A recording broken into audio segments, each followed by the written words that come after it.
ஏசாயா தீர்க்கதரிசன புஸ்தகம் 25வது அதிகாரம் அதனுடைய 8வது வசனம் சொல்லுது பாருங்க. ஸ்தோத்திரம். ஏசாயா தீர்க்கதரிசன புஸ்தகம் 25வது அதிகாரம் அதனுடைய 8வது வசனம் சொல்லுகிறது, அவர் மரணத்தை ஜெயமாக விழுங்குவார். ஆமென். அல்லேலூயா.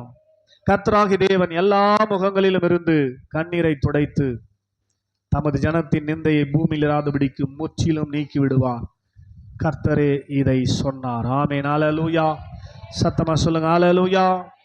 வேதம் அழகாய் சொல்லுகிறது. இந்த 25வது ஏசாயா 25வது அதிகாரத்தில் ஏசாயா தீர்க்கதரிசி மூலமாக சபைக்கு ஸ்தோத்திரம், தேவனால் தெரிந்து கொள்ளப்பட்ட விசுவாச மக்களுக்கு, அவருடைய பிள்ளைகளுக்கு எழுதப்பட்டிருக்கிற ஒரு அற்புதமான வார்த்தை, அவர் மரணத்தை ஜெயமாக விழுங்குவார். ஆமென். அல்லேலூயா. அவர் மரணத்தை, இயேசு கிறிஸ்துவை குறித்து சொல்லப்பட்டிருக்கிறது. மேலே உள்ள வசனங்களை கீழே உள்ள வசனங்களை வாசித்து பார்த்தீங்கன்னா, அவர் மலையிலே ஒரு விருந்தை ஆயத்தம் பண்ணுவார் என்று எழுதப்பட்டிருக்கும். ஆமென் சொல்லுங்க அல்லேலூயா. மலையில விருந்து. ஆமென் சொல்லுங்க அல்லேலூயா. கொழுமையான பதார்த்தங்களினாலும் செழுமையான பதார்த்தங்களினாலும் நிறைந்த விருந்து என்று சொல்லி ஏசாயா மூலமாய் ஆவியானவர் எழுதுறார். ஆமென் சொல்லுங்க அல்லேலூயா. சத்தமா அல்லேலூயா. ஏன்னா பழைய ஏற்பாட்டு காலத்துல பலி செலுத்தப்படுகிற மிருகங்களை ஸ்தோத்திரம் ஆசாரியர்கள் ஸ்தோத்திரம் தேவனுக்கு ஊழியம் செய்கிறவர்கள் புசிக்க வேண்டும் என்பது நியாயப்பிரமாணம். ஆமென் சொல்லுங்க அல்லேலூயா. அதனால தான் இந்த இயேசு கிறிஸ்துவின் மரணத்தை குறித்து, பலியை குறித்து எழுதும் போது இப்படியா எழுதுகிறார், உங்களுக்கு மலைகளிலே ஒரு விருந்தை ஆயத்தப்படுத்துவார் என்று சொல்லி. ஆமென் சொல்லுங்க அல்லேலூயா.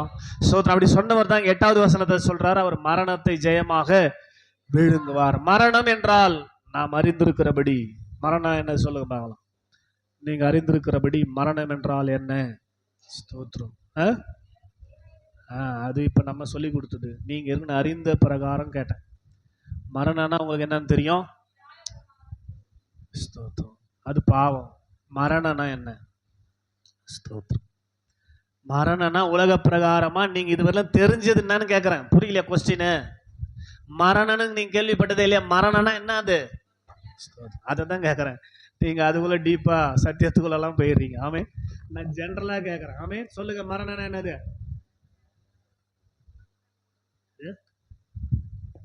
போறதா என்னன்னு சொல்லுங்க. யாராவது வந்து சத்தமா, மரணம்னா என்னது? அது செத்து போறதுன்னா என்னது? செத்து போறதுதான் மரணம். மரணம்னா செத்து போறது, செத்து போறதுன்னா மரணம். மரணம்னா என்னது? செத்து போறதுன்னா என்னது?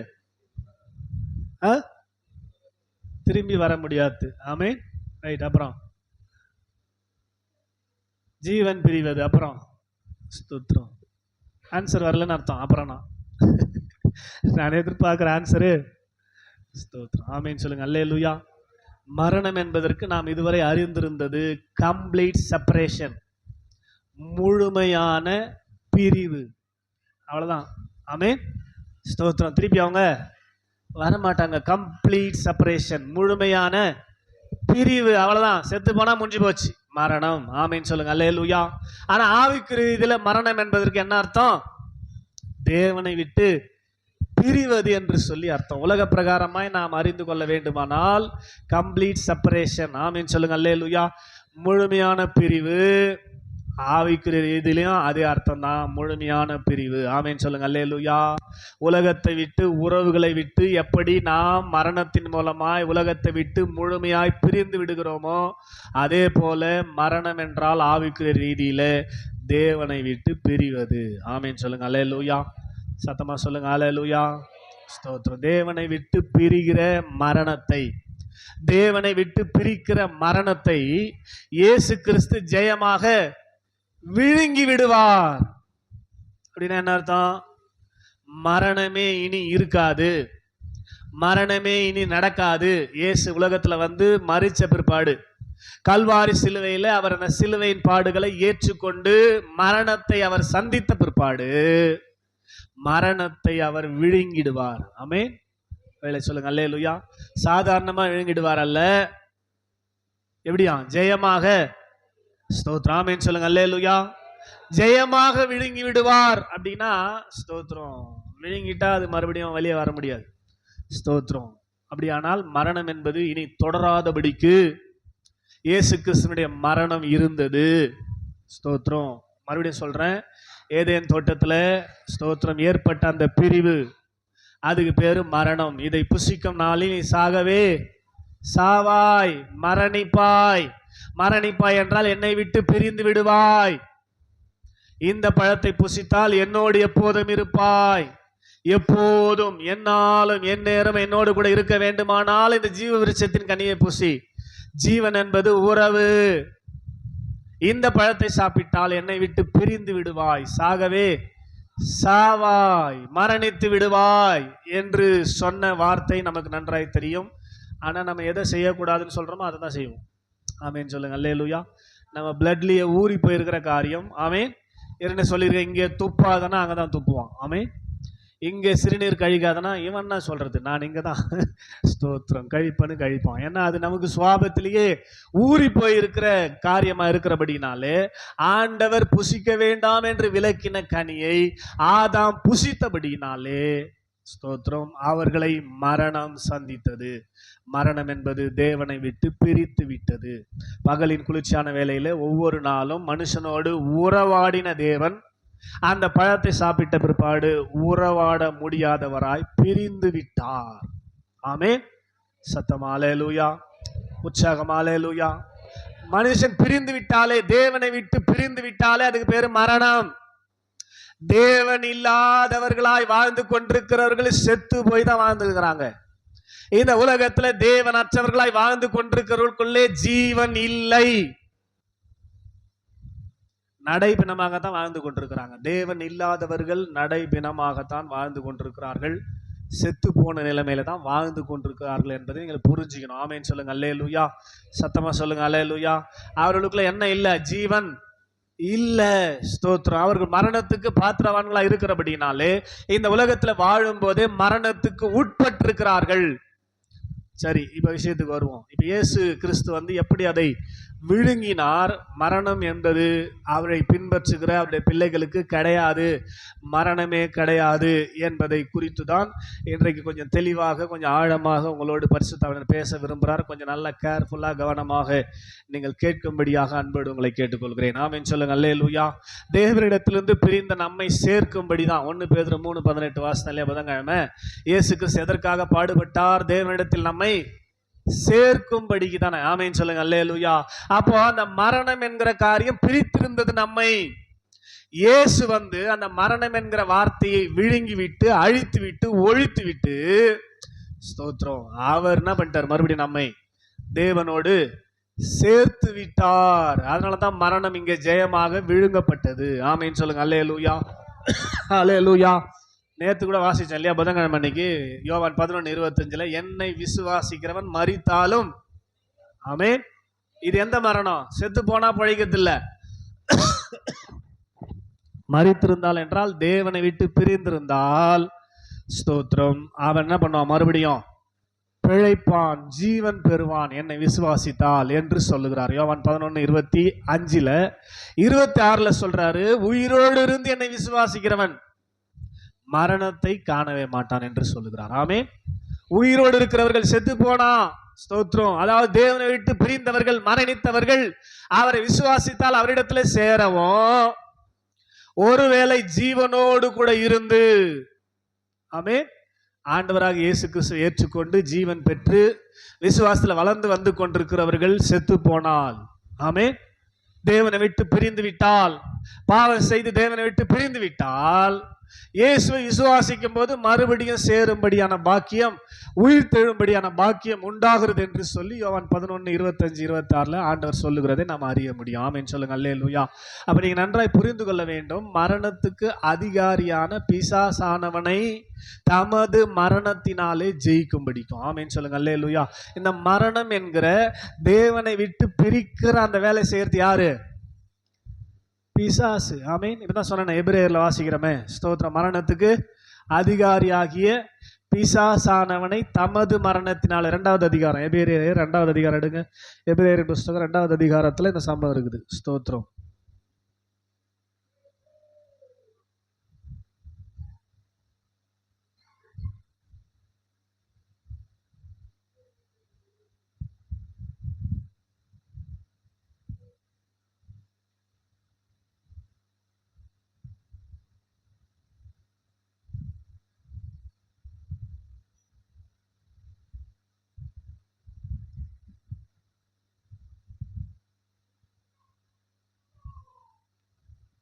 9வது வசனம் வாசிங்க. என்றாலும் ஒவ்வொருவருக்காகவும் மரணத்தை ருசி பார்க்கும்படிக்கு தேவ தூதரிலும் சற்று சிறியவராக்கப்பட்டிருந்த இயேசு மரணத்தை உத்தரித்தது நிமித்தம் மகிமையினாலும் கனத்தினாலும் முடிசூட்டப்பட்டார். ஆமென் சொல்லுங்க. அல்லேலூயா. சத்தமா சொல்லுங்க. அல்லேலூயா. உற்சாகமா சொல்லுங்க. அல்லேலூயா. ஆமா, அவர் ஸ்தோத்திரம் மரணத்தை ருசி பார்த்தது நிமித்தம் அந்த மரணம் என்கிற பிரிவை தேவனுடைய பிள்ளையுடைய வாழ்க்கையிலிருந்து எடுத்து விடுகிறார். கவனிங்க கவனிங்க. அல்லேலூயா சொல்லுங்க. அல்லேலூயா. இப்ப இயேசு கிறிஸ்து அந்த மரணத்தை ருசி பார்த்ததுனால அவரை விசுவாசிக்கிறவர்களுக்கு மரணம் என்கிற காரியம் அணுகாதபடி அவர் பாதுகாத்துக் கொள்றார். அதனாலதான் அவர் சொல்றாரு யோவான் 11:35, என்னை விசுவாசிக்கிறவன் மரித்தாலும் ஆமென் சொல்லுங்க. அல்லேலூயா. ஒருவேளை என்னை விசுவாசித்து தேவனை பிரிந்து மரணித்த நிலைமையில் இருப்பார்களானால் என்னை விசுவாசிக்கும் போது அவர்கள் மறுபடியும் தேவனோடு சேரும்படியான பிழைப்பு உண்டாகிறது என்று அவர் சொல்ல காரணம் என்னன்னா, அவர் மரணத்தை ருசி பார்த்தார். ஆமென் சொல்லுங்க. அல்லேலூயா. ஏசாயா 53:12 சொல்லுது, தன் ஆத்துமாவை மரணத்தில் ஊற்றினார் என்று சொல்லப்பட்டிருக்கிறது. ஏசாயா 53வது அதிகாரம் 12வது வசனம், யோனா இரவும் பகலும் 3 நாள் மீனின் வயிற்றில் இருந்தது போல மனுஷகுமாரனும் 3 நாள் இரவும் பகலும் எங்க இருப்பார்? பூமியின் இருதயத்தில் இருப்பார் என்று மத்தேயு 12, 30, 31 வசனங்களிலே வாசிக்க முடியும். அப்புறம் வீட்டில் போய் வாசிங்க. ஆமென் சொல்லுங்க. அல்லேலூயா. அவர் ஜீவன் போயிடுச்சு இல்லையா, சிலுவையில் ஆவியை விட்டார் இல்லையா. அதுக்கப்புறம் சீஷர்கள் வந்து என்ன பண்ணாங்க? சிலுவையிலிருந்து இறக்கி பிலாத்தினிடத்துல பர்மிஷன் கேட்டு ஸ்தோத்திரம் அரிமத்தியா ஊரானாகிய யோசேப்பு தான் வெட்டி இருந்த கல்லறையில கொண்டு போய் இயேசுவை அடக்கம் பண்ணி விட்டார்கள். சரீரத்திலிருந்து ஆவி ஆத்மா பிரிந்து விட்டது. அதுக்கு பேர் தான் மரணம். ஆமென் சொல்லுங்க. அல்லேலூயா. சத்தமா சொல்லுங்க. அல்லேலூயா. உலக பிரகாரமா இயேசுவை விசுவாசிக்காமல் வாழ்ந்து கொண்டிருக்கிறவர்களுக்கு தான் மரணம். ஸ்தோத்திரம். சரீரத்தை விட்டு ஆவியும் ஆத்மாவும் பிரிக்கப்படுதல், அதுக்கு பேர் தான் என்னது? மரணம்னு சொன்னேன். Complete separation. சரீரத்தை விட்டு பிரிஞ்சிடும். நமக்கும் சரீரத்தை விட்டு ஆவி ஆத்மாவும் பிரியும் அவரை விசுவாசிக்கிறவங்களுக்கு. ஆமென் சொல்லுங்க. அல்லேலூயா. சத்தமா சொல்லுங்க. அல்லேலூயா. உற்சாகமா சொல்லுங்க. அல்லேலூயா. ஆனா ஸ்தோத்திரம் உலகத்துல வாழ்ந்து கொண்டிருக்கிறவர்கள் அவர்கள் மரணிக்கும் போது ஸ்தோத்திரம் தேவனை விட்டு பிரிந்த நிலைமையிலேயே மரணிக்கிறபடியினாலே, நல்லா கவனிக்கணும், இந்த உலகத்துல வாழும் வரை ஸ்தோத்திரம் அவர் அக்கறை உள்ளவராக, ஒவ்வொரு ஆத்துமாவும் அவரை அறிந்து கொள்ள வேண்டும் என்ற கரிசனை உள்ளவராக, ஒவ்வொரு நாளும் இந்த ஆத்துமா ஸ்தோத்திரம் என்னை தேடணுமே, என்னை அறிந்து கொள்ளணுமேன்னு சொல்லி கரிசனை உள்ளவராக காணாமல் போன ஆட்டை போல தேடிக்கொண்டே இருக்கிறார். நம்ம கிராமத்தில் இருக்கிற ஒவ்வொரு ஆத்துமாவையும் அவர் தேடிக்கொண்டே இருக்கிறார். உலகத்துல உயிரா வாழும் வரை எவ்வளவு வாய்ப்புகளை கொடுக்கிறார். கரிசனை உள்ளவராக, மனதுருக்கம் உள்ளவராக, காணாமல் போன ஒரு ஆட்டை தான் தேடுறான். 99 ஆட்டை குறித்து அவருக்கு கவலை இல்லை. ஸ்தோத்திரம். கவனிக்கிறீங்களா? ஆமென் சொல்லுங்க. அல்லேலூயா. உலக வாழ்க்கை முழுவதுமாக எவ்வளவு வாய்ப்புகள் கொடுக்கப்படுகிறது. அதையும் மிஸ் பண்ணி ஆண்டுடைய சமூகத்தில் வராமல் மரணிக்கிறவர்களை ஆண்டவர் கைவிட்டு விடுகிறார். ஸ்தோத்திரம். ஆமென் சொல்லுங்க. அல்லேலூயா. உலகத்துல வாழும் வரை அவர்களோடு கூடவே இருந்து எப்படியாக அவர்கள் மனம் திரும்பணும், அவரை அறிந்து கொள்ளணும்னு சொல்லி ஒவ்வொரு நாளும் எவ்வளோ ட்ரை பண்றார் ஆண்டவர். இது கடைசி வரலாம் தேராத கேஸா செத்து போகிற நிலைமையில அது வரைக்கும் அவனை கைவிடாமல் நடத்தின ஆண்டவர் இப்ப மரணம் சம்பவிக்கும் போது முழுமையாய் அவனை பிரிப்பதற்காக, தன்னை விட்டு பிரிப்பதற்காக அவனை கைவிட்டு விடுகிறார். ஆமென் சொல்லுங்க. அல்லேலூயா. உலக பிரகாரமாய் அவரை நம்பி ஏற்றுக்கொள்ளாதவர்களை அவர் கைவிட்டு விடுகிற அந்த சம்பவத்துக்கு பேரு தான் மரணம். ஆமென் சொல்லுங்க. அல்லேலூயா. ஆமா, பூமி கீழே 2 காரியங்கள், 2 பகுதியாக இருக்கிறது. இயேசு கிறிஸ்து உயிரை விடும் வரைக்கும் பாதாளம் கீழே தான் இருக்குது. ஸ்தோத்திரம். பூமி கீழே. ஸ்தோத்திரம். அது 2 பகுதியா இருந்தது. இயேசுநாதரை ஸ்தோத்திரம் இயேசுநாதர் மரிச்சு உயிரா இருந்ததுக்கு முன்னாடி வரைக்கும். கவனிங்க, நல்லா கவனிங்க. இப்போ ஆண்டரை ஏற்றுக்கொள்ளாமல் கைவிடப்பட்ட பாவிகள், துன்மார்க்கர் எல்லாம் கீழ் பாதாளம் என்று சொல்லுகிற, ஆமென் சொல்லுங்க. அல்லேலூயா. அந்த இடத்துக்கு பிரிந்து சென்று விடுவார்கள். அதுக்கப்புறம் தேவனுக்கும் அவர்களுக்கும் தொடர்பு இருக்காது. அங்கே போய் அவர்களுக்குள்ள என்ன இருக்கும்? பயம் இருக்கும், வேதனை இருக்கும், போராட்டம் இருக்கும். ஏன்னா நியாய தீர்ப்புக்காக அவர்கள் வெயிட் பண்ணிக்கிறாங்க. இப்போ நியாய தீர்ப்பு நடக்க போகுது. அது வரைக்கும் கண்டிப்பா அந்த இடத்துல பாதாளத்துல, கீழ் பாதாளத்துல, இருளான இடத்துல, துர்க்கந்தம் வீசுகிற இடத்துல, ஆமேன்னு சொல்லுங்க அல்லேலூயா, பல்லை நரநரவென்று கடித்து கொண்டிருக்கிற பற்கடிப்பு நிறைந்த இடத்துல, பயத்தோடு திகிலோடு, ஸ்தோத்திரம், வரப்போகிற நியாய தீர்ப்புல நான் அடைய போகிற நரகம் எப்படி இருக்க போகிறது என்று பயத்தோடு வேதனையோடு, ஸ்தோத்திர, கீழ் பாதாளத்துல மரணம் அடைந்தவர்கள் அங்கே வாழ்ந்து கொண்டு அப்படியா இருக்கிறார்கள். அவர்களுக்கும் தேவனுக்கும் அதுக்கப்புறம் தொடர்பு வராது. இதுக்கு பேர் தான் மரணம், தேவனை விட்டு பிரிதல், கம்ப்ளீட் செப்பரேஷன். ஆமென் சொல்லுங்க அல்லேலூயா. தேவனை ஏற்றுக்கொண்டவர்களுக்கு என்ன பிளஸ் பாயிண்ட் அப்படின்னா, இந்த உலக ஓட்டத்தை முடிக்கிற போது, ஆமென் சத்தமா சொல்லுங்க அல்லேலூயா, ஸ்தோத்திரம், சரீரம் இந்த பூமியில விட்டு விடப்படும், ஆவியும் ஆத்மாவும் பரதீசி என்று சொல்லுகிற தேவனுடைய பிள்ளைகள் இளைப்பாறுகிற இடத்துல தேவனோடு என்றென்றைக்கு இருக்கும்படியாய் கடந்து போகும். இந்த உலகத்துல தேவனோடு கூடவே அந்த ஆவி ஆத்மாவும் இருந்துச்சு. ஆவியை தேவன் நடத்தினார், ஆவி ஆத்மாவை நடத்தினது. வாழும் வரை நடந்து சென்ற அந்த காரியங்கள் தொடர்ந்து நிலைக்கும்படியாக பாரடைஸுக்கு போகுது. ஆமேன்னு சொல்லுங்க அல்லேலூயா. பாரடைஸ்ல தேவன் இருக்கிறார், தேவ பிரசன்னம் இருக்கிறது. அங்க தேவனோடு தொடர்ந்து ஆவியும் ஆத்மாவும் யுகா யுகமாய் வாழ போகிறது. ஆமே சத்தமா சொல்லுங்க அல்லேலூயா. அவரை விசுவாசிக்கிறவர்களுக்கு இந்த பாக்கியத்தை கொடுக்கிறார். அதனாலதான் ஏசாயா எப்படி சொல்றாரு, அவர் மரணத்தை ஜெயமாக விழுங்குவார், மரணத்தை ஜெயமாக விழுங்குவார். அதனாலதான் 1 தெசலோனிக்கே 4வது அதிகாரம் 13வது வசனத்துல அப்போஸ்தலனாகிய பவுல் தெசலோனிக்கே சபைக்கு எழுதும்போது, ஸ்தோத்திரம், நித்திரை அடைந்தவர்கள் நிமித்தம் நம்பிக்கை அற்றவர்களான மற்றவர்களை போல துக்கித்து அறிவில்லாமல் இருக்க எனக்கு மனதில்லை என்று சொல்லுகிறார். ஆமே ஸ்தோத்திரம். என்ன பண்ற, என்ன சொல்றாரு, மற்றவர்கள் அழுகிறார்கள் என்றால் அதுக்கு ஒரு காரணம் இருக்குது. அவங்க மரித்து விட்டார்கள், இனி அப்புறம் அவங்களுக்கு நியாய தீர்ப்பு, அவங்க எங்க போறாங்க, நரகத்துக்கு போறாங்க. அதனால அவங்க அழலாம். ஆனா தேவனுடைய பிள்ளை என்று சொல்லுகிற, தேவனை விசுவாசித்திருக்கிற, என்னை விசுவாசிக்கிறவன் மரித்தாலும் பிழைப்பான் என்ற வார்த்தையை நம்பி அவரை ஏற்றுக்கொண்டிருக்கிற தேவனுடைய பிள்ளைகள் மரித்தால், அதாவது இந்த சரீரத்தை விட்டு ஆவி ஆத்மாவும் பிரிந்து விட்டால் அதுக்கு பேரு மரணம் இல்லை, நித்திரை. ஆமேன் சொல்லுங்க, சத்தமா சொல்லுங்க அல்லேலூயா. அதத்தான் ஸ்தோத்திரம் யோவான் 11வது அதிகாரத்துல 11வது வசனத்தை சொல்லுவாரு, லாசரு நித்திரையா இருக்கிறான், அவனை நான் எழுப்ப போகிறேன். ஆமென். வாசித்து பாருங்க யோவான் 11:11. ஸ்தோத்திரம்.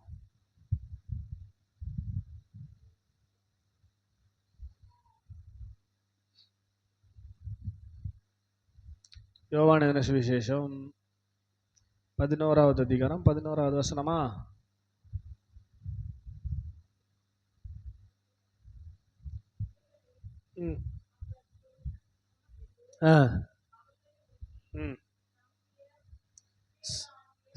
லாசரு என்ன சொல்றாரு, இவைகளை சொன்ன பின்பு அவர்களை நோக்கி, நம்முடைய சிநேகிதனாகி லாசரு நித்திரை. புதிய ஏற்பாட்டில் நீங்க வாசித்தீங்கன்னா மரணம் என்கிற சொல்லே நிறைய இருக்காது. இயேசு அதை விழுங்கிட்டு போயிட்டார். ஆமே. கிறிஸ்துவை ஏற்றுக்கொண்டிருக்கிற, அவருடைய பிள்ளைகள் என்று சொல்லுகிற, தேவனுடைய ஆலயத்தில் வந்து ஆராதிக்கிற, அவரை தன் ஆவியில பெற்றிருக்கிற, ஞானஸ்தானம் பெற்று அபிஷேகம் பெற்றிருக்கிற தேவனுடைய பிள்ளைகளுக்கு மரணம் இல்லை. ஆமென் சொல்லுங்க அல்லேலூயா. சத்தமா சொல்லுங்க அல்லேலூயா. நித்திரை அடைந்திருக்கிறான், நான் அவனை எழுப்ப போகிறேன் என்றார். நித்திரைன்னா என்னதுங்க? தூக்கம். ஆமென் சொல்லுங்க அல்லேலூயா.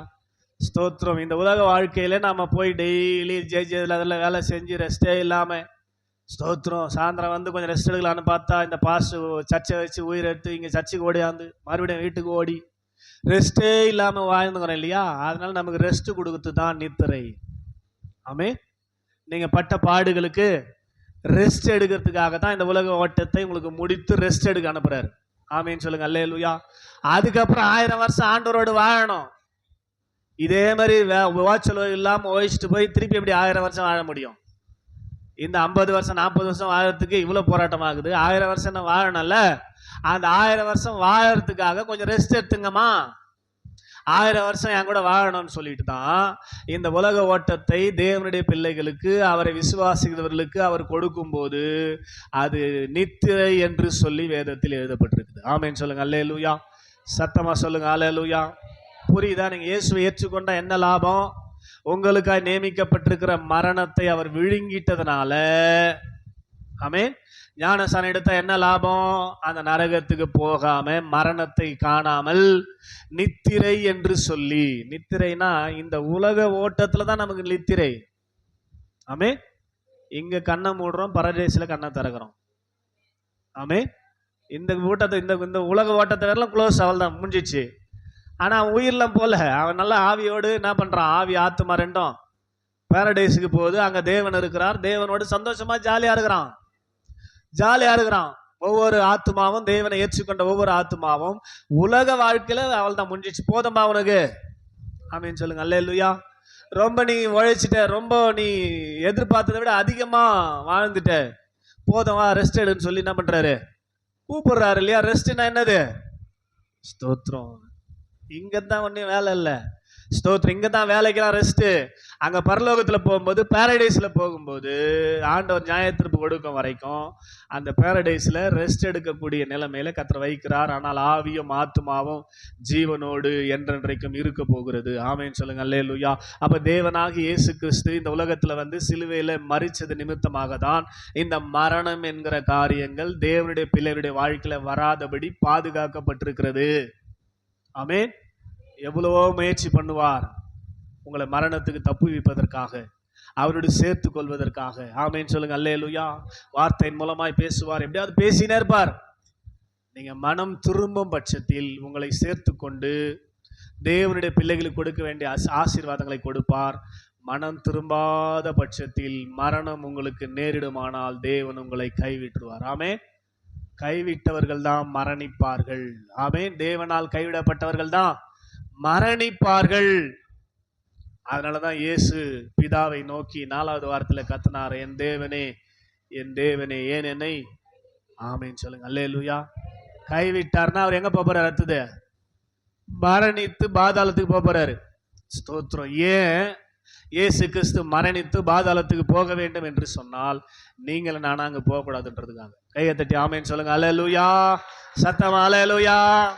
இதைத்தான் ஏசாயா 53வது அதிகாரம் கடைசி வசனத்துல அழகாய் சொல்லுகிறார். அவர் தம்முடைய ஆத்துமாவை மரணத்தில் ஊற்றி அக்கிரமக்காரர் நிமித்தம் அவர்களுக்காக வேண்டிக் கொண்டார் என்று சொல்லப்பட்டிருக்கிறது. ஏசாயா தீர்க்கதரிசி புஸ்தகத்தை நாம் எடுத்துக்கொள்வோம். அதில் 53வது அதிகாரம் அதனுடைய கடைசி வசனம். ஸ்தோத்திரம். வாசிங்க பார்ப்போம். அவர் தம்முடைய ஆத்துமாவை மரணத்தில் ஊற்றி அக்கிரமக்காரில் ஒருவராக எண்ணப்பட்டு அநேகருடைய பாவத்தை தாமே சுமந்து அக்கிரமக்காரருக்காக வேண்டிக் கொண்டது நிமித்தம் அநேகரை அவருக்கு பங்காக கொடுப்பேன், பலவான்களை அவர் தமக்கு கொள்ளையாக பங்கிட்டுக் கொள்வார். பாருங்க இந்த வசனத்தை பாருங்களேன், என்ன சொல்றார்? அவர் தம்முடைய ஆத்துமாவை மரணத்தில் ஊற்றி அக்கிரமக்காரில் ஒருவராக எண்ணப்பட்டு அநேகருடைய பாவத்தை தாமே சுமந்து அக்கிரமக்காரருக்காக வேண்டிக் கொண்டார். ஆமேன். பாதாளத்துல போயிட்டு மரணிச்ச நிலைமையிலையும் ஸ்தோத்திரம் அவர் என்ன பண்ணிக்கிறார் பாருங்க. ஸ்தோத்திரம். யோனா இரவும் பகலும் 3 நாள் மீனின் வயிற்றில் இருந்தது போல 3 நாள் இரவும் பகலும் சேர்ந்தாதான் ஒரு நாள். சாயங்காலமாகி விடியற் காலமாகி ஒரு நாள் ஆயிற்று, முதலாம் நாள் ஆயிற்று. அதனால இரவும் பகலும் 3 நாள், 3 நைட் 3 டே, 72 ஹார்ஸ் உங்களுக்காகவும் எனக்காகவும் தன்னுடைய ஆத்மாவை பாதாளத்துல மரணத்துல அவர் ஊற்றினார். ஆமென் சொல்லுங்க, அல்லேலூயா. சத்தமா அல்லேலூயா. நாம் அங்க போக கூடாது. அவரை விசுவாசிக்கிறவர்கள் அங்கே சென்று விடக்கூடாது. விசுவாசியாதவர்கள் செல்ல வேண்டிய இடத்துக்கு விசுவாசிக்கிறவர்கள் செல்லக்கூடாது. விசுவாசிகளாய் மாற்றுவதற்காக அவர் படுகிற எல்லா பிரயாசத்துக்கும் செவி கொடுக்காம, தேவனுடைய அன்பை புரிஞ்சு கொள்ளாம, காணாமல் போன ஆட்டை போல தேடிக்கொண்டிருக்கிற அவருடைய அங்கலாய்ப்பை புரிந்து கொள்ளாம துன்மார்க்கமாகவே வாழ்ந்து தேவனிடத்துல சேராமல், ஸ்தோத்திரம், மரணத்தை சந்திக்கிறவர்களை தேவன் கைவிட்டு விடுகிறார். அவர்கள் தான் மரணத்துக்கு பாதாளத்துக்கு கடந்து போறாங்க. ஆமென் சொல்லுங்க, அல்லேலூயா. ஸ்தோத்திரம். இங்க இருக்கிற யாராவது அப்படிப்பட்ட நிலைமையில இருந்தா தயவு செய்து நீங்க மனம் திரும்புங்க. உங்களோடு கர்த்தர் பேசி கொண்டிருக்கிறார். இன்று இரவு உங்களுக்கு மரணம் வந்தால் உங்களுக்கு பாதாளம் நிச்சயம். ஆண்டவர் கைவிட்டுருவார். எவ்வளவு வாய்ப்பு உங்களுக்கு கொடுத்தாச்சு. இன்னமும் நீங்க மனம் திரும்ப முடியாத நிலைமையில் இருப்பீர்கள் என்று சொன்னால், இன்று இரவு படுத்து நாளைக்கு எழுந்திருப்போம் அப்படின்ற நிச்சயம் இல்லாத வாழ்க்கை வாழ்ந்து கொண்டிருக்கிற சபையே, நீ பாதாளம் போய் வேதனைப்படக்கூடாது என்பதற்காக தேவனை விட்டு பிரிவதுதான் வேதனை. தேவனை விட்டு பிரிந்து விட்டால் வேதனை. வாழ முடியாது சந்தோஷமா. இப்ப ஒவ்வொரு நாளும் தேவன் நம்ம கூட இருக்கிறார், அதனால தான் சந்தோஷமா இருக்கிறோம். நாம் அவரை நினைக்கிறதில்ல, ஆனா அவர் நம்மை விட்டு விலகவே இல்லை, நம்மளை கைவிடவே இல்லை. ஒவ்வொரு நாளும் உன் கூட இருப்பேன்னு சொன்னார், உன் கூட இருந்து நடத்துறாருங்க. அதனால தான் நம்ம வண்டி நல்லா சந்தோஷமா ஓடி நிக்குது. விசுவாசிக்கிறவர்களையும் விசுவாசியாதவர்களையும் அவர் தான் நடத்துறாரு. ஸ்தோத்திரம். விசுவாசியாதவர்களை எப்படியோ ஆகிலும் ஸ்தோத்திரம் அவரை விசுவாசிக்க செய்யும்படியாக பல முயற்சி பண்றார். எவ்வளவு வழிகளை உண்டாக்கி கொடுக்கிறார். ஸ்தோத்திரம். முயற்சி பண்ணி தோற்கும் போது, அவருடைய முயற்சி பலனளிக்காத போது கைவிட்டுருவார். ஸ்தோத்திரம். ஆமென். கைவிட்டான்னு ரொம்ப கஷ்டங்க. பாதாளத்துல ஆண்டவர் கிடையாது, பாரடைஸ்ல தான் ஆண்டவர் இருக்கிறாரு. பாதாளத்துல ஆண்டவர் இல்லை. ஆண்டவர் இல்லாம வாழவே முடியாதுங்க. ஒரு நிமிஷம் கூட வாழ முடியாதுங்க. ஸ்தோத்திரம். உங்களுக்கு புரியல? ஆண்டவர் தான் இப்ப உங்களை நடத்துறாரு. எதை நடத்துறாருனால தான் வாழறோம் ஜீவனோடு. அவருக்குள் ஜீவன் இருந்தது, அந்த ஜீவன் மனுஷனுக்கு ஒளியா இருந்தது, அந்த ஒளி இருளிலே பிரகாசித்தது. ஆமென் சொல்லுங்க. அல்லேலூயா. அப்ப அந்த ஒளியில தான் நம்ம வாழ்ந்து கொண்டிருக்கிறோம். ஸ்தோத்திரம். அந்த ஒளி தான் நம்மை நடத்தி கொண்டிருக்கிறது என்று சொன்னால், அவர் இல்லாமல், ஸ்தோத்திரம், அவரை நாம் அண்டிக் கொள்ளாமல், அவரை நாம் தேடாமல், அவரை சார்ந்து கொள்ளாமல் இருந்தா கூட அவர் நம்மளை விடுறதே கிடையாது. ஆமென் சொல்லுங்க. அல்லேலூயா. நம்மளை விடுறதே கிடையாதுங்க. அவர் நம்மளை கைவிட்டா முடிஞ்சது கதை. ஆமென். ஸ்தோத்திரம். இயேசு கைவிட்டார், கத்துனார் பாருங்க, எப்படி கத்துனார். ஸ்தோத்திரம். 3 வார்த்தை ரொம்ப காமா, ரொம்ப அன்பா பேசி கொண்டிருந்தார். பிதா கைவிட்டார்னு தெரிஞ்ச உடனே எப்படி கத்துனார் தெரியுமா? ஏன்னா கைவிடுறது சாதாரண விஷயம் இல்லைங்க. ஸ்தோத்திரம். தேவனை விட்டு நாம் பிரிவது சாதாரண விஷயம் கிடையாது. அது பயங்கர மோசமான காரியம். அதனால எப்போதும் தேவனை விட்டு பிரியாம பார்த்துக்கணும். ஸ்தோத்திரம். தேவன் வெறுத்து போய் நம்மளை கைவிட்டுற கூடாது. ஸ்தோத்திரம். ஆமென். அதனால வாய்ப்பு இருக்கும் போதே, சமயம் இருக்கும் போதே, நேரம் இருக்கும் போதே, காலம் இருக்கும் போதே அவரோடு இருக்கிற அந்த ஃபெலோஷிப்பை, ஐக்கியத்தை நாம் பலப்படுத்தி கொள்வது நல்லது. ஆமென் சொல்லுங்க. அல்லேலூயா. சத்தமா சொல்லுங்க. அல்லேலூயா. அதனால இந்த மாலை நேரத்தில் தேவ சமூகத்தில் வந்திருக்கிறவர்களே, ஆணுடைய சத்தம் உங்க காதுகளில் தொனிக்கட்டும். இது மோசமான இடம், பயப்படுகிறவர்கள் வாழ்கிற இடம். அவருடைய எதிர்காலத்தை குறித்து பயப்படுத்தி சிந்தித்து பயந்து கொண்டிருப்பார்கள். இந்த இடமே இப்படி இருக்குதே, நான் போய் சேர போகிற இடம் எப்படி இருக்கும்? இதை விட பயங்கரமா இருக்கும். இப்ப அவங்க போயிருக்கிறாங்களே பாதாளம், அங்க எப்படி இருக்கும்? ஸ்தோத்திரம். நல்லா இந்த ரைட் ஃபேனா போட்டு வச்சிருக்கோம். இருள், கார் இருள் தான் இருக்கும். இருட்டு ஒண்ணுமே தெரியாது. ஒருத்தர் மூஞ்சி தெரியாது யாருக்கும். ஸ்தோத்திரம். ஆனா உயிர் அங்க இருக்கும். இருட்டுல இருக்கணும். உங்களை போய் இருட்டுல விட்டா எவ்வளவு நேரம் இருப்பீங்க? சதா காலமும் இருக்கணும். ஜட்ஜ்மெண்ட் வரைக்கும் இருக்கணும். ஆமென் சொல்லுங்க. அல்லேலூயா. சதா காலமும் இருள், துர்க்கந்தம், நாத்தம் அடிக்கும். ஸ்தோத்திரம். நல்ல சென்ட்லாம் அடிச்சு வச்சிருக்க மாட்டாங்க நரகத்துல, பாதாளத்துல. துர்க்கந்தம் வீசும், அழுகை. இங்க அழல, அங்க போய் அழுது. ஸ்தோத்திரம். அழுகையும் பற்கடிப்பும் உண்டாயிருக்கும். ஸ்தோத்திரம். அந்த இடம் மோசமான இடம். அந்த இடம் மோசமான இடங்க. அந்த இடத்துக்கு நீங்க போயிடக்கூடாது என்பதற்காக தான் என் ஆண்டவராக இயேசு கிறிஸ்து அந்த இடத்துக்கு அவர் போனார். ஆமென் சொல்லுங்க. அல்லேலூயா. அவரை விசுவாசிக்கிறவர்கள் அங்க போயிடக்கூடாது. அவரை நம்புகிறவர்கள் அங்க போயிடக்கூடாது.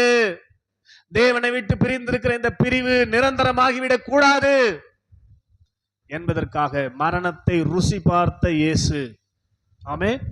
மரணத்தை ருசி பார்த்த இயேசு பாதாளத்துல போய் 3 நாள் 72 மணி நேரம் இருந்து, நீங்களும் நானும் என்ன அனுபவிக்க வேண்டுமோ, என்ன அடைய வேண்டுமோ அதை அவர் அடைந்தவராக 3வது நாள் உயிரோடு கூட எழும்பி இருக்கிறார். ஆமென் சொல்லுங்க. அல்லேலூயா. இந்த சத்தத்தை கேட்டுக்கொண்டிருக்க அருமையான சபையே, இந்த பாடுகளை, அவருடைய சிலுவையை தியானித்துக் கொண்டிருக்கிற சபையே, ஸ்தோத்திரம். நீ இன்றைக்கு மரித்தால் எங்க போய் கண்ணை திறப்பன்னு பாரு. இருளிலேயா, ஸ்தோத்திரம். ஆமென் சொல்லுங்க. அல்லேலூயா. கார் இருளா இருக்கிற கீழான பாதாளத்திலா? ஸ்தோத்திரம். அல்லது பரிசுத்தவான்கள் இளைப்பாறுகிற பரதேசிலியா என்பதை முடிவு பண்ணுவதற்காக தான் இந்த வாழ்க்கை என்கிற ஸ்தோத்திரம் நாடக மேடையில் உனக்கு இந்த கேரக்டரை கொடுத்து நடிக்க வச்சுக்கிறாரு. இந்த கேரக்டர்ல நீ ஒழுங்கா நடிச்சா உன்னோட ஃபினிஷிங் சரியா இருக்கும். ஆமீன் சொல்லுங்க. அல்லேலூயா. ஸ்தோத்திரம். 3 வருஷம் கூடவே இருந்தான் யூதாஸ் காரியோத்து, ஆனா ஃபினிஷிங் சரியில்லை. ஆமீன். 3 வருஷம் ஒரு நாளும் பிரிந்ததில்லை, தேவனை விட்டு பிரிந்ததில்லை. சபையே கொஞ்சம் நல்லா நீங்க புரிஞ்சுக்கணும். இது ஏற்கனவே நான் சொல்லியிருக்கிறேன் போன ஞாயிற்றுக்கிழமை, மறுபடியும் சொல்றேன். யூதாஸ் காரியத்து ஒரு நாளும் இயேசுவை பிரிந்ததே இல்லை. நல்ல பதவியில, பொருளாளர் பதவியில எப்போதும் இயேசு கூடவே இருப்பான். 3.5 years, more than 1000 days, 1000 நாளுக்கு மேல. ஸ்தோத்திரம். ஆனா முடிவு என்னங்க? ஸ்தோத்திரம். முடிவு என்ன? மேலிருந்து கீழாக தலை கீழே அவன் விழுந்தபடியினாலே வயிறு வெடித்து குடல்கள் சரிந்து பரிதாபமா செத்தான். ஸ்தோத்திரம். அதுக்கப்புறம் அவனுக்கும் தேவனுக்கும் இடையே உறவு புதுப்பிக்கப்படவில்லை. கீழான பாதாளத்திலே பாவிகள் சென்றடைய வேண்டிய இடத்துல போய் அவன் சேர்ந்தான். 3 வருஷம் கூடவே இருந்தவன். ஸ்தோத்திரம். நம்ம சபையில் இருக்கிற ஒரு சிலருக்கும் இந்த முடிவு தான் வரும்னு ஆண்டவர் சொல்றார். நீங்க இன்னைக்கு மனம் திரும்பினீங்கன்னா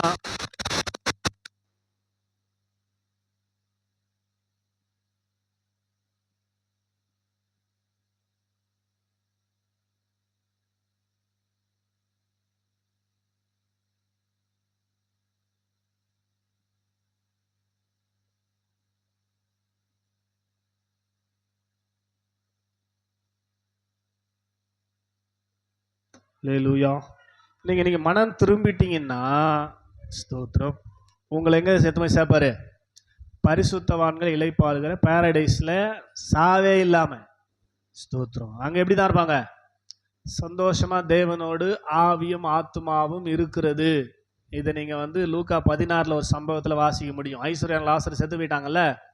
அப்ப ஐஸ்வர்யன் என்ன பண்றான்? கண்ணெடுத்து பார்க்கும்போது லாசர் ஆபிரகாம் மடியில ரெஸ்ட் எடுத்துக்கிறாரு. ஸ்தோத்திரம். அதை பார்த்தாரு இல்ல அவரு. பார்த்துட்டு ஆபிரகாமை கூப்பிட்டு பேசுறாரு. ஆபிரகாமே, அந்த லாசரை கொஞ்சம் அனுப்புங்க, இங்க ரொம்ப நான் வேதனைப்படுறேன், தண்ணி தேவைப்படுது. ஸ்தோத்திரம். அதனால லாசரு கையில கொஞ்சம் தண்ணி நினைச்சு ஒரு 2-3 டிராப் நாக்கில் விட்டா கொஞ்சம் நல்லா இருக்கும், அனுப்புங்க அப்படின்னு சொல்லி ஆபிரகாமாண்ட ஐஸ்வர்யவான் கேட்பாரு. அப்ப ஆபிரகாம் சொல்லுவாரு, ஸ்தோத்திரம், இங்கிருந்து அங்க வரத்துக்கும் அங்கிருந்து இங்க வரத்துக்கும் இல்லாதபடிக்கு பெரிய வேலி ஒன்று, பெரும் பிளப்பு ஒன்று இருக்குது சென்ட்ரா. அதனால இங்கிருந்து அங்கேயும் அங்கிருந்து இங்கேயும் யாரும் வரவே முடியாதுன்னு சொல்றாரு. ஆமேன்னு சொல்லுங்க. அல்லேலூயா. ஏன் சொல்றான் அப்படின்னா, ஸ்தோத்திரம், இந்த ஆபிரகாம் இந்த லாசரு போய் ஆபிரகாம் மடியில இளைப்பாறுவதற்கான காரணம் என்ன? அதற்கு வழிவகை செய்து கொடுத்தது இந்த ஐஸ்வர்யவான் தான். சம்பரமாய் வாழ்ந்து கொண்டிருந்தான். நல்ல வசதியோடு கூட வாழ்ந்து கொண்டிருந்தவன் தன் வீட்டுக்கு எதிரே பிச்சை எடுத்து சாப்பிட்டு கொண்டிருந்த, தரித்திரனா இருந்த, வேதனையில இருந்த அவனை ஒரு நாள் கூட அவன் பார்க்கவே இல்லை திரும்பி. ஆமே. சத்தமா ஆலையில சொல்லுங்க. அல்லேலூயா. ஸ்தோத்திரம். இதுதான் அவனுக்கு பிளஸ் பாயிண்ட் இந்த லாசருக்கு, ஆபிரகாம் மடிக்கு போறதுக்கு. ஒரு ஆமேன்னு சொல்லுங்க. அல்லேலூயா. சத்தமா சொல்லுங்க. அல்லேலூயா. அப்ப இந்த அருமையான நாளில தேவ சமூகத்துல வந்திருக்கிறவர்களை ஏன் ஆண்டவர் இந்த மரணத்தை அவர் ருசி பார்த்து பாதாள வரைக்கும் செல்ல வேண்டும் என்று சொன்னால், நீங்களும் நானும் அங்கு செல்லக்கூடாது என்பதற்காக. ஆமேன்னு சொல்லுங்க. அல்லேலூயா. அப்போ இந்த தேவ சமூகத்துல இந்த மாலை நேரத்துல வந்திருக்கிறவர்களே, நம்முடைய முடிவு இந்த இரவு முடியுமானால், அல்லது நாளை மறுநாள், அல்லது அடுத்த வருஷம் முடியுமானால், நம்முடைய சரீரம் மாத்திரம் பூமியில விடப்பட்டு நம்முடைய ஆவியும் ஆத்துமாவும் பரிசுத்தவான்கள் இளைப்பாறுகிற இடத்துக்கு போவதற்கு ஆயத்தமா ரெடியா இருக்குதா? அல்லது சரீரத்தை விட்டு ஆவி ஆத்துமாவும் பிரியும் போது தேவனால் கைவிடப்பட்டு பாதாளத்துக்கு, மரணத்தை நோக்கி போவதற்கு ரெடியா இருக்குதா அப்படின்றத முடிவு பண்ணும்படியான நேரம், நாட்கள் இது. ஆமேன்னு சொல்லுங்க. அல்லேலூயா.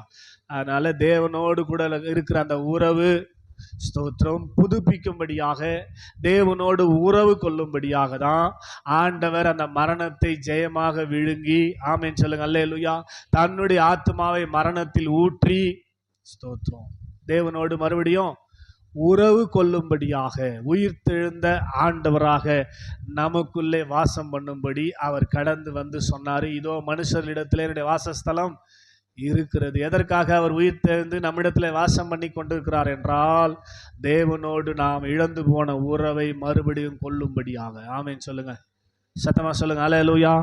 இழந்து போயிருக்கிற அந்த உறவு மறுபடியும் புதுப்பிக்கும்படியாக. ஸ்தோத்திரம்.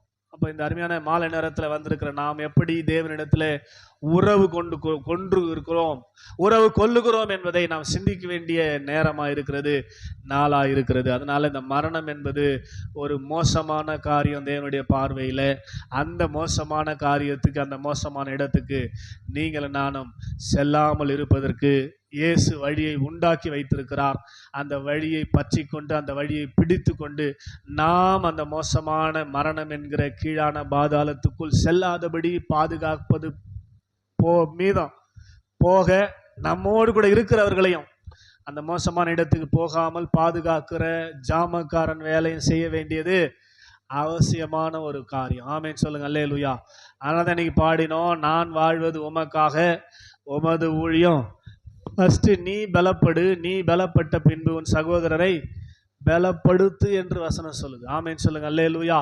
அதனால நாம் எந்த அளவுக்கு பலப்பட்டிருக்கிறோம், இந்த 2 காலங்களிலே நாம் பலப்பட்ட அந்த காரியங்கள் நம்முடைய சகோதரர்களுக்கும் நம்முடைய குடும்பங்களுக்கும் பிரயோஜனம் உண்டாயிருக்கும்படியாக, அவர்களையும் பலப்படுத்தும்படியாய் நாம் வாழ வேண்டியது அவசியமான ஒரு காரியமாக இருக்கிறபடினாலே இந்த மாலை நேரத்தில் தேவ சமூகத்தில் வந்திருக்கிறவர்கள் ஏசாயா 25:8 மறக்க கூடாது. அவர் மரணத்தை ஜெயமாக விழுங்குவார்னு சொன்னார், அவர் விழுங்கிட்டார்.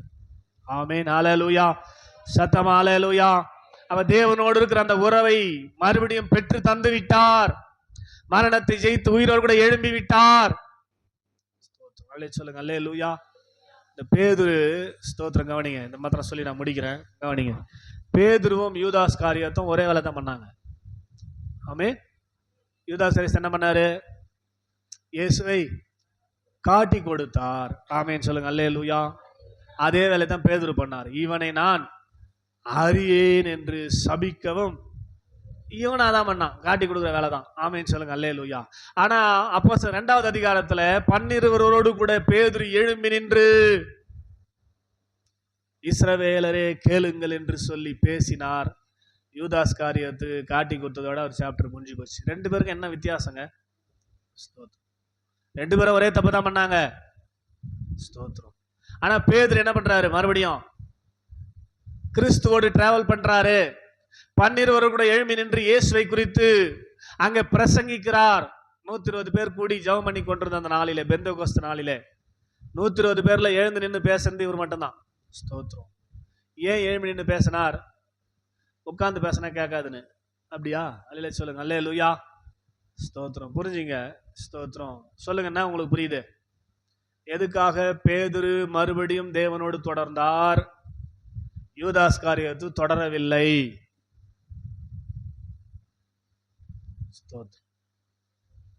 கவனிக்கிறீங்களா? இந்த 30 வெள்ளிக்காசு வாங்கினார் இல்லையா யூதாஸ் காரியத்து, அதை மறுபடியும் கொண்டு போய் வாங்கினங்கிட்டே கொடுக்குறாரு. ஸ்தோத்திரம். நான் தப்பு பண்ணிட்டேன், குற்றம் இல்லாத ரத்தத்தை நான் காட்டி கொடுத்துட்டேன், தயவுசெய்து இந்த பணத்தை நீங்க வாங்கினா அவரை விட்டுருங்கயான்னு சொல்றாரு. ஸ்தோத்திரம். அல்லேலூயா சொல்லுங்க, அல்லேலூயா. அவங்க சொல்லிட்டானுங்க, நீ முடிஞ்சு போச்சு கதை அது. அல்லேலூயா சொல்லுங்க, அல்லேலூயா. காட்டி கொடுத்து அவர் அரெஸ்ட் பண்ணி ப்ராசஸ் ஆயிடுச்சு. அது பொழுது வச்சா சிலுவையில் அடிக்க போறாங்க. இப்போ நீ என்ன பண்ற, அதெல்லாம் ஒன்றும் பண்ண முடியாது, போடா எடுத்து போய் பணத்தை எடுத்துன்னு போடா அப்படின்னு சொல்லி பணத்தை எடுத்துக்கொண்டு அவனை அங்கிருந்து அனுப்பி விடுகிறார்கள். அல்லேலூயா சொல்லுங்க, அல்லேலூயா. அங்கிருந்து நேராக சர்ச்சுக்கு போறான். நல்ல கவனிங்க. பிரதான ஆசாரி இடத்துல போய் அண்ணா காய்பா என்ற இடத்துல காசை கொடுத்தான். அவங்க காசை வாங்கலை, ரிட்டர்ன் வாங்கலை.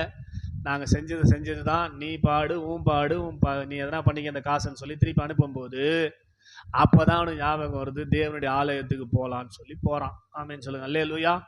தேவனுடைய ஆலயத்துக்கு போனவன் போய் முழங்கால் படிக்கிட்டு கன்ஃபஸ் பண்ணி, ஆண்டவரே நான் தப்பு பண்ணிட்டேன், உம்மை காட்டி கொடுத்து விட்டேன், என்ன மன்னிங்கப்பா அப்படின்னு என்ன பண்ணிருப்பார் ஆண்டவர்? மனதுருகிறவர். ஆமென்.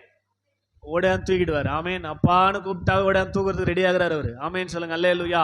இவன் சர்ச்சுக்கு போனவன் அதை பண்ணல, அந்த 30 வெள்ளிக்காசை தேவாலயத்தில் எரிந்து விட்டு போனவன் ஜெபம் பண்ண போல. ஆமென். 30 வெள்ளிக்காசை எரிந்து விட்டு, ஆமென் சொல்லுங்க அல்லேலூயா.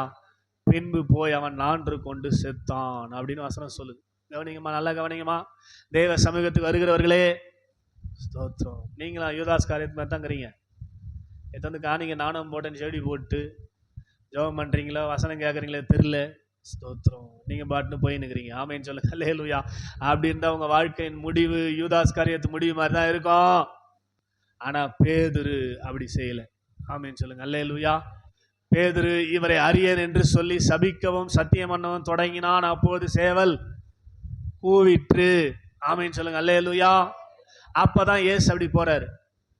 இந்த மனுஷனை அறியேன் என்று சொன்னான் பாருங்க, சேவல் கூவிச்சு பாருங்க. அப்பதான் இயேசு அங்க போறாரு. ஆமேன்னு சொல்லுங்க அல்லேலூயா. இப்ப சேவல் கூவின உடனே இயேசு நின்று திரும்பி சீமோன் பேதுருவை பார்த்தார். ஆமேன்னு சொல்லுங்க அல்லேலூயா. நின்று பார்த்தாரா? ஆமேன்னு சொல்லுங்க அல்லேலூயா. இப்ப காட்டி கொடுத்தவன் மறுபடியும் காட்டி கொடுத்த இடத்துக்கு போல பேதுரு. யூதாஸ் காரியத்தை யாராண்ட காட்டி கொடுத்தானா அவங்களாண்ட மறுபடியும் போனான். அந்த தப்பு பண்ண இடத்துக்கே மறுபடியும் போனான். ஆனா பேதுரு காட்டி கொடுத்தாலும் அங்கேயே இருந்தான். ஆமேன்னு சொல்லுங்க அல்லேலூயா. மறுபடியும் அவன் தேவாலயத்துக்கு போனான். தேவாலயத்துக்கு போய் செய்ய வேண்டியதை செய்யல, செய்யாததை செஞ்சுட்டு ஸ்தோத்திரம். அவன் அதுக்கப்புறம் போய் தன் முடிவை தவறானபடி முடித்து கொண்டான். ஆனா பேதுரு அந்த இடத்திலேயே நின்று கொண்டிருந்தபடினாலே ஸ்தோத்திரம். வேதம் அழகாய் சொல்கிறது, இயேசு நின்று திரும்பி பார்த்தார். இதை நான் ஏற்கனவே சொன்னால உனக்கு. ஸ்தோத்திரம். நான் வாழ்விலும் சாவிலும் பின்பற்றுவேன்னு பேதுரு சொல்லும் போது ஆண்டவர் இயேசு சொன்ன பதில், இன்றைக்கு சேவல் கூவுறதுக்கு முன்னே என்னை 3 முறை நீ அப்படின்னு சொன்னதை ஞாபகப்படுத்தும்படியா நின்று அப்படி பார்க்கிறாரு. பார்வையே ரொம்ப வித்தியாசமானது ஆண்டவர். ஆமேன்னு சொல்லுங்க அல்லேலூயா. பேசணுன்ற அவசியமே கிடையாது, பார்த்தாலே போதும். ஆமேன்னு சொல்லுங்க அல்லேலூயா. சத்தமா அல்லேலூயா. அவ்வளவுதாங்க. இவனுக்குள்ள உணர்வு வந்தது. வேதம் சொல்லுகிறது, மத்தேயு சுவிசேஷம் 20 ஸ்தோத்திரம் 6வது அதிகாரம் கடைசி வசனத்துல அவன் வெளியே போய் மனம் கசந்து அழுதான். ஆமேன்னு சொல்லுங்க அல்லேலூயா. சத்தமா சொல்லுங்க அல்லேலூயா. மனம் கசந்து அழுதான்.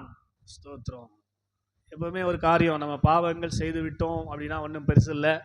அதை தேவ சமூகத்தில் அழும்போது, மனம் கசந்து அழும்போது, சும்மா ஃபார்மாலிட்டிக்கு அழுறது இல்லை, மனம் கசந்து அழும்போது ஆண்டவர் அந்த பாவங்களை எல்லாம் மன்னித்து விடுகிறார். அல்ல சொல்லுங்க அல்லேலூயா. ஸ்தோத்திரம். இதுக்கப்புறம் என்ன நடக்குது? 3 நாள் ஆகி போச்சு. ஸ்தோத்திரம். 3 நாளுக்கு அப்புறம் சீமோன் பேதுரு என்ன பண்றாரு? யோவான் 21வது அதிகாரத்துல நான் மறுபடியும் மீன் பிடிக்க போகிறேன் என்று சொல்லுகிறார். இல்லை சொல்லுங்க அல்லேலூயா. ஆமா, உயிர்த்தெழுந்த ஆண்டவர் முதல் யாருக்கு தரிசனம் பண்ண தெரியுமா? சீமோன் பேதுருக்கு தான். ஆமேன்னு சொல்லுங்க அல்லேலூயா. சத்தமா அல்லேலூயா. ஏன் அவனுக்கு தரிசனம் ஆகணும்? அவன் தப்பு பண்ணவன் தான், பாவி தான். ஆனால் அவன் பாவி என்பதை உணர்ந்து தேவ சமூகத்துல என்ன பண்ணாம மனம் கசந்து அழுதபடினாலே உயிர்த்தெழுந்த ஆண்டவர் சீஷர்கள்லயே ஃபர்ஸ்ட் தரிசனம் கொடுத்தது சீமோன் பேதுருக்கு தான். ஆமேன்னு சொல்லுங்க அல்லேலூயா. சீமோன் பேதுரை சந்தித்தார். உயிர்த்தெழுந்த வல்லமை இப்ப அவன் மேல வந்தது. உயிர்த்தெழுந்த வல்லமை, மரணத்தை ஜெயித்து எழுப்பின வல்லமை யாருக்குள்ள வந்துச்சு? ஃபர்ஸ்ட் பார்க்கிற ஆள் மேல வந்துச்சு. ஆமேன். சீமோன் பேதுரு மேல வந்துச்சு. அதனால தான் தைரியமா எழும்பி என்று பேசுகிறான். பயந்து கொண்டு அவனை அறியேன் என்று சத்தியம் பண்ணினவன் உயிர்த்தெழுந்த இயேசுவின் வல்லமை வந்தவுடனே எழும்பி என்று பேசுகிறான். ஆமேன்னு சொல்லுங்க அல்லேலூயா. மறுதலித்து கொண்டு இயேசுவை தெரியாது என்று சொல்லி வாழ்ந்து கொண்டிருக்கிற சபையே, சபையின் விசுவாச மக்களே, கிறிஸ்துவாகிய உயிர்த்தெழுந்த ஆவியானவர் உங்களுக்குள்ளதான் இருக்கிறாரு. நீங்க சீமோன் பேதுரு மாதிரி எழும்பி நின்று பேச வேண்டியவர்கள். யூதாஸ் காரியத்து மாதிரி என்ன பண்ணிக்கிறீங்க? 4 கொண்டு சாவதற்கான வழியை தான் பார்த்துக்கிறீங்களே கண்டி. பேதுரை போல எழும்பி நின்று பேச வேண்டியவர்கள் பேச முடியாதபடிக்கு வாழ்ந்து கொண்டிருக்கிறீர்களே. இன்றைக்கு சிந்தியுங்கள். உங்களுக்கு இருக்க அந்த மரண பயத்தை அவர் ஏற்கனவே என்ன பண்ணிட்டாராம்? நீக்கி விட்டார். ஆமேன்னு சொல்லுங்க அல்லேலூயா. நமக்கு மரணம் என்கிற வார்த்தையே கேட்க வேண்டிய அவசியம் இல்லை. மரண பயம் நமக்கு இல்லை. ஆமேன்னு சொல்லுங்க அல்லேலூயா. அதனால இந்த மாலை நேரத்தில் தேவ சமூகத்தில் வந்திருக்கிறவர்களே, உயிர்த்தெழுந்த வல்லமை உங்களுக்குள் பெற்றிருக்கிறவர்களே, அவர் மரணத்தை ஜெயமாக விழுங்கி உங்களுக்குள்ளே உயிர்த்தெழுந்த வல்லமையா இருக்கிறாரே. இந்த வல்லமை வைத்து நீங்க என்ன பண்ணோம்? சீமோன் பேதுரு மாதிரி எழும்பி நின்று தைரியமாய் பேச வேண்டியவர்கள். எல்லாத்தையும் வாங்கி வச்சு என்ன பண்ணிக்கிறோம்? ஸ்தோத்திரம், அல்லேலூயா. எல்லாத்தையும் வாங்கி வச்சுக்கின்னு அவரோட உறவில் இருக்கிறோமா அதுவும் தெரியல. ஸ்தோத்திரம். தைரியமா சீமோன் மாதிரி பேச வேண்டியவன் பேசி கொண்டிருக்கிறோமான்னு தெரியல. ஸ்தோத்திரம். அதனால இந்த மாலை நேரத்தில் உங்களுக்குள்ள இருக்கிற அந்த புதிய வல்லமை அநேகருக்கு பிரயோஜனம் உண்டாகும்படியாக, உங்களை சார்ந்தவர்களுக்கு பிரயோஜனம் உண்டாகும்படியாக, உங்கள் குடும்பத்துக்கு பிரயோஜனம் உண்டாயிருக்கும்படியாக, உங்கள் வீட்டை சுற்றி இருக்கிறவர்களுக்கு பிரயோஜனம் உண்டாயிருக்கும்படியாக அதை பயன்படுத்த வேண்டிய நாட்கள் தான் இந்த சிலுவை தியான வெள்ளி நாட்கள். ஆமென் சொல்லுங்க, அல்லேலூயா. அவர் மரணத்தை ஜெயமாக விழுங்கி விட்டார், அவரை விசுவாசிக்கிறவர்களுக்கு மரணமே கிடையாது அப்படின்னு சொல்லி நீங்கள் அநேகருக்கு சொல்லி மரணத்துக்கு நேராய் போய் கொண்டிருக்கிறவர்களை காப்பாற்ற வேண்டிய மிக பெரிய பொறுப்பு உங்க கரத்திலே இந்த நாட்கள்ல இருக்குது. ஆமென் சொல்லுங்க, அல்லேலூயா. எத்தனை பேர் அதை செய்ய போறீங்கன்னு தெரியல. ஸ்தோத்திரம். செய்கிற வாஞ்சி இருக்கிறவர்கள் தயவு செய்து பைபிளை மூடிட்டு முழங்கால் படிடுவோம். கண்களை மூடி ஆண்டவரை நோக்கி பார்த்து என்னை பயன்படுத்துங்கப்பான்னு சொல்லி தேவ சமூகத்தில் அர்ப்பணிச்சு மனம் கசந்து பேதுருவை போல அழுதால் உங்களை அவர் பயன்படுத்த சித்தம் உள்ளவராயிருக்கிறார். ஆமென், ஹல்லேலூயா. நன்றி அப்பா, ஸ்தோத்திரம். நன்றி ஆண்டவரே, உமக்கு நன்றி செலுத்துகிறோம், நன்றி செலுத்துகிறோம், நன்றி செலுத்துகிறோம், நன்றி செலுத்துகிறோம். Praise the Lord. Hallelujah, hallelujah, hallelujah. நான் வாழ்வது உமக்காக, உமது ஊழியம் செய்வதற்காக. நான் வாழ்வது உமக்காக, உமது ஊழியம் செய்வதற்காக. உமக்காக யாவையும் சகித்து கொள்வேனே, என் ஜீவனையும் பொருட்டாக நினைப்பதில்லையே. உமக்காக யாவையும் சகித்து கொள்வேனே, என் ஜீவனையும் பொருட்டாக நினைப்பதில்லையே. நீ தந்த ஊழியத்தை நிறைவேற்றிட, நீ தந்த ஊழியத்தை நிறைவேற்றிட ஆசையுடன் தினம் ஓடுகிறேன், ஆசையுடன் தினம் ஓடுகிறேன். நான் வாழ்வது உமக்காக, உமது ஊழியம் செய்வதற்காக. நான் வாழ்வது உமக்காக, உமது ஊழியம். உடைந்து போன எந்தன் கூடாரத்தை உமது கரத்தில் எடுத்து கட்டுவிட்டீரே. சொல்லுங்க, உடைந்து போன எந்தன் கூடாரத்தை உமது கரத்தில் எடுத்து கட்டுவிட்டீரே. பாழானவைகளை சீர்படுத்தி விட்டீர், பாழானவைகளை சீர்படுத்தி விட்டீர். பயிர் நிலமாய் என்னை மாற்றி விட்டீர், பயிர் நிலமாய் என்னை மாற்றி விட்டீர். உமக்காக யாவையும் சகித்துக் கொள்வேனே, என் ஜீவனையும் பொருட்டாக நினைப்பதில்லையே. உமக்காக யாவையும் சகித்துக் கொள்வேனே, என் ஜீவனையும் பொருட்டாக நினைப்பதில்லையே.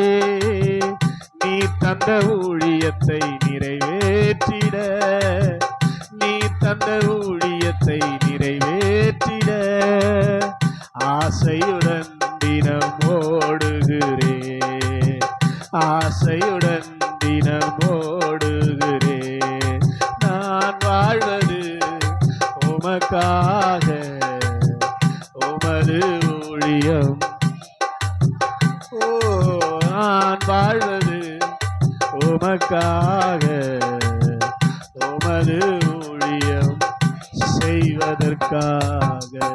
ஆமாண்டவரே, ஆண்டவர் நம்மை எதற்காக ரட்சித்தார், எதற்காக இந்த நாட்டிலே தேவனுடைய சமூகத்திலே கொண்டு வந்து சத்தியத்தை வெளிப்படுத்தி கொண்டிருக்கிறார் என்று சொன்னால், ஸ்தோத்திரம், நாம் பெற்று கொண்டிருக்கிற இந்த ரட்சிப்பு, நாம் பெற்றுக்கொண்டிருக்கிற ஆண்டவருடைய காரியங்கள் எல்லாம் நம் மூலமாக மற்றவர்களுக்கு கடந்து போக வேண்டும் என்பதற்காக தான். ஸ்தோத்திரம், ஆமென் சொல்லுங்க, அல்லேலூயா.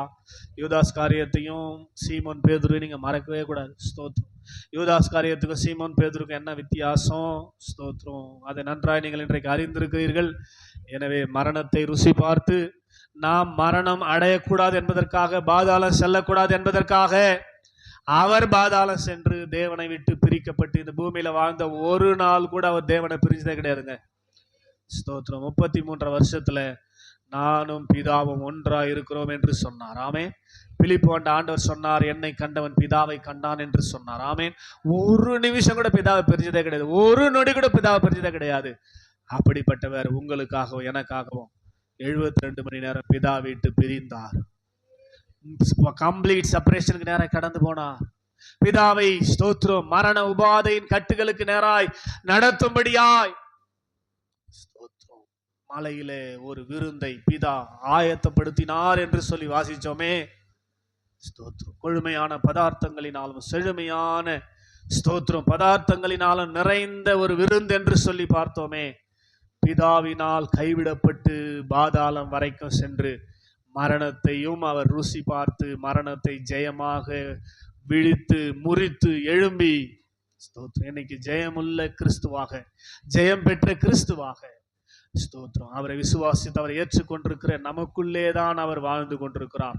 பேதுருவுக்குள்ளே வாழ்ந்தவர் அவன் எழும்பி அநேகருக்கு பேசி ஒரே நாள்ல 3000 பேர், ஒரே நாள் 5000 பேர் ரட்சிக்கப்படும்படியாய் அவனை கர்த்தர் பயன்படுத்தினார். அதே உயிர்த்தெழுந்த ஆண்டவர் தான் நமக்குள்ள இருக்கிறார். நாம் எந்த அளவுக்கு ஆண்டவருக்குள்ள பயன்பட போறோம்? ஸ்தோத்திரம். நாம மரணத்துக்கு போகாம காப்பாற்றப்பட்டிருக்கிறோம். ஆனா நம்மோடு கூட இருக்கிறவர்களின் நிலைமை என்ன? ஸ்தோத்திரம். ஆண்டவர் ஆசையோடு தேடிக்கொண்டிருக்கிறாரே. உங்களை சார்ந்தவர்களுக்கு இந்த நல்ல செய்தியை சொல்ல வேண்டாமா? ஆண்டவர் உங்களை விடவே இல்லை, கைவிடவே இல்லை, உங்களை விட்டு விலகவே இல்லை. உங்களை காணாமல் போன ஆடை போல தேடிக்கொண்டிருக்கிறார் என்ற நல்ல செய்தியை சொல்லி ஸ்தோத்திரம் வருகிற நாட்களில் சபைக்கு அழைத்து வர வேண்டியது நாம் ஆண்டவருக்காய் செய்ய வேண்டிய ஊழியம் அல்லவா? ஸ்தோத்திரம். எத்தனை பேர் அப்படிப்பட்ட சிந்தையோடு நான் இந்த ஆராதனை முடித்து கடந்து போக போகிறேன், என்னுடையவர்களுக்காக ஸ்தோத்திரம் நான் ஜெபிப்பேன், என்னுடையவர்களை எப்படி ஆகிலும் தேவ சமூகத்தில் சேர்ப்பதற்கு நான் முயற்சி செய்வேன். ஸ்தோத்திரம். ஹல்லேலூயா. அப்படித்தானே பாடி இருக்கிறேன். பாடினது ஒண்ணு, நடக்கிறது ஒண்ணு இல்லை. நான் பாடின வண்ணமாகவே வாழ்வேன். ஆண்டவரே எனக்கு அதுக்கேற்ற கிருபையை கொடுங்க, அதுக்கேற்ற பலனை கொடுங்க. பரிதளித்த பேதுருவை மனம் திரும்ப செய்த கிருபை எனக்கும் இப்போது உண்டாகட்டும் என்று சொல்லுகிறவர்கள் கரங்களை நன்றாய் தட்டி, ஆண்டவரே எனக்குள்ள ஒரு புதிய அபிஷேகத்தை இப்போது ஊற்றுவீராக. உமக்காய் நான் எழும்பி நின்று மரண வாசலுக்கு சமீபிக்கிறவர்களாம் இழுத்து ஜீவ வாசலுக்கு பரதேசிக்கு நேராய் நடத்த என்னை எடுத்து பயன்படுத்தும் என்று சொல்லி அர்ப்பணித்தவர்களாய் கண்களை மூடி ஆண்டவரை நோக்கி பார்த்து ஜெபிக்கலாமா? எல்லாம் கண்ணை மூடி ஆண்டவரை நோக்கி பார்த்து, கிருபை நிறைந்த நல்ல ஆண்டவரே, ஆசீர்வாதமான நல்ல மாலை நேரத்திலே எங்களுடைய இரட்சகரும் எங்கள் ஆண்டவருமா இருக்கிற இயேசுவின் நாமத்திலே உம்மை நோக்கி பார்க்கிறோம். கர்த்தர் நல்லவர், அவருடைய கிருபை என்றும் உள்ளது. அதற்காய் ஸ்தோத்திரம். இப்பொழுது தேவனாகி கர்த்தருடைய கரம் எங்களை நடத்தினபடினாலே நம்முடைய ஆலயத்துக்கு நாங்கள் வரும்படியான பாக்கியத்தை பெற்றுக்கொண்டோம். இந்த ஆலயத்தில் இவ்வளவு நேரமா இருக்கும்படியான கிருபை கர்த்தர் கொடுத்தபடினாலே இவ்வளவு நேரம் இருந்தோம். உம்மை பாடினோம், ஆராதித்தோம். எல்லாவற்றுக்கும் மேலாக இயேசு கிறிஸ்து எங்களுக்கு முன்மாதிரியாய் செய்து காண்பித்து போயிருக்கிற சத்தியங்களை நாங்கள் அறிந்து கொள்வதற்கு, சிலுவையில் அவர் சம்பாதித்த காரியங்களை நாங்கள் புரிந்து எங்கள் வாழ்க்கையில் அதை அபியாசப்படுத்துவதற்கு கர்த்தர் கொடுத்த நல்ல வாய்ப்புக்காய் நன்றி. இந்த நாளில் நாங்கள் மரணத்தை குறித்து நாங்கள் தியானித்தோம். மரணம் கொடுமையானது, தேவனை விட்டு முழுமையாய் பிரிந்து விடுவது, தேவன் கைவிட்டு விட்டால் அவருடைய நிலைமை மோசமானது, சதா காலமும் வேதனையோடு வாழக்கூடிய வாழ்க்கை தான். ஆனால் தேவனை ஏற்றுக்கொண்டால், தேவனுடைய அந்த மரணத்தின் காரியங்களை விசுவாசித்து ஏற்றுக்கொண்டால் எப்போதும் தேவனோடு வாழ்கிற பாக்கியம் நமக்கு கிடைக்கிறது என்பதை இதனாலே நாங்கள் அறிந்து கொள்ள செய்த நம்முடைய கிருபைக்காய் உமக்கு ஸ்தோத்திரம் அப்பா. நம்முடைய உறவில் நாங்கள் எப்போதும் இருக்கணும், எப்போதும் தேவன் எங்களை நடத்தணும், எங்களை கைவிடக்கூடாது, விட்டு விலகக்கூடாது. ஒவ்வொரு நாளிலும் எங்க கூட இருந்து எங்களை கர்த்தர் நடத்தணும்ப்பா. இந்த பாக்கியம் எவ்வளவு பெரிய பாக்கியம்! இதை ஆண்டவரே அநேகர் எங்க சபையை சார்ந்தவர் இழந்து கொண்டிருக்கிறார்கள். ஆண்டு நீங்க அவங்களெல்லாம் அங்கலாய்ப்போடு வேதனையோடு தாகத்தோடு தேடி கொண்டிருக்கிறீங்கப்பா. தாகத்தை புரிந்து வந்துவிட்டால் அவர்களை ஏற்றுக்கொண்டு இந்த விருந்துல அவங்களுக்கு பங்கு கொடுப்பீங்க. ஆண்டு ஏற்றுக்கொள்ளாதவர்களை கர்த்தர் கைவிட்டுருவீங்க. அவருடைய முடிவு ஸ்தோத்திரம் யூதாஸ் காரியத்தின் முடிவு போல மாறிவிடும் என்பதை எச்சரிப்பா இன்றைக்கு எங்களுக்கு போதித்து உம்முடைய நல்ல இருதயத்துக்காக உமக்கு நன்றி செலுத்துகிறோம். கேட்ட நாங்கள் அன்றைய கேட்டோம் என்று சொல்லி அல்ல, பேதுருவை போல அன்றைக்கே எங்க வாழ்க்கையில் அதை அபியாசப்படுத்தி பேதுருவை போல ஆசீர்வாதத்தின் மகனாய் நாங்கள் மாற கர்த்தாவை கிருபை செய்ய வேண்டும் என்று சொல்லி எங்களை உங்களுடைய கரத்தில் தாழ்த்தி ஒப்பு கொடுத்து ஜெபிக்கிறோம். அந்த ஒவ்வொருவருக்கும் அப்படிப்பட்ட கிருபை இருக்கட்டும். மீதியா இருக்கிற ஆண்டவரே ஸ்தோத்திரம், வெள்ளிக்கிழமையில கர்த்தர் பேச சித்தமாக இருக்கிறதை நேர்த்தியாக எங்களுக்கு பேசி இன்னும் எங்களுடைய ஆவிக்குரிய மாளிகை கட்டப்பட, ஊன்ற கட்டப்பட, நெருக்கி கட்டப்பட உம்முடைய சமூகத்தில் என்னை தாழ்த்தி ஒப்பு கொடுத்து ஜெபிக்கிறோம். தொடர்ந்து உம்முடைய நாமம் எங்கள் மூலமாய் மகிமைப்படட்டும், பெரிய காரியங்களை செய்யும். சகல துதியும் கனமும் மகிமையும் உமக்கே செலுத்துகிறோம். எங்கள் ஆண்டவரும் எங்கள் மீட்பரும் எங்கள் இரட்சகருமாய் இருக்கிற இயேசுவின் நாமத்தில் தாழ்மையோடு ஜெபிக்கிறோம். ஜெபங்கேலும் எங்கள் ஜீவனுள்ள நல்ல பிதாவே, ஆமீன். சேர்ந்து சொல்ல, என் ஆத்துமாவே கர்த்தரை ஸ்தோத்ரி, என் முழு உள்ளமே அவருடைய பரிசுத்த நாமத்தை ஸ்தோத்ரி. என் ஆத்துமாவே கர்த்தரை ஸ்தோத்ரி, அவர் செய்த சகல உபகாரங்களை மறவாதே. ஆமீன். நமது ஆண்டவராக இயேசு கிறிஸ்துவின் மாறாத கிருபை, பிதாவாகிய தெய்வத்தின் அன்பு, பரிசுத்த ஆவியானவரின் அந்யோன்ய ஐக்கியம், இடத்தில் சமாதானம், விசேஷமாய் ஸ்தோத்திரம் அந்த மரண பாதாளத்துக்கு தப்பும்படியான கிருபை இதனால கடந்து வந்த நம் அனைவரோடும் இப்போதும் எப்போதும் சதா காலங்களிலும் இருப்பதாக. ஆமீன். அல்லேலூயா, அல்லேலூயா, அல்லேலூயா. அவருக்கு ஸ்தோத்திரம். ஆண்டவர் உங்களை அதிகமாய்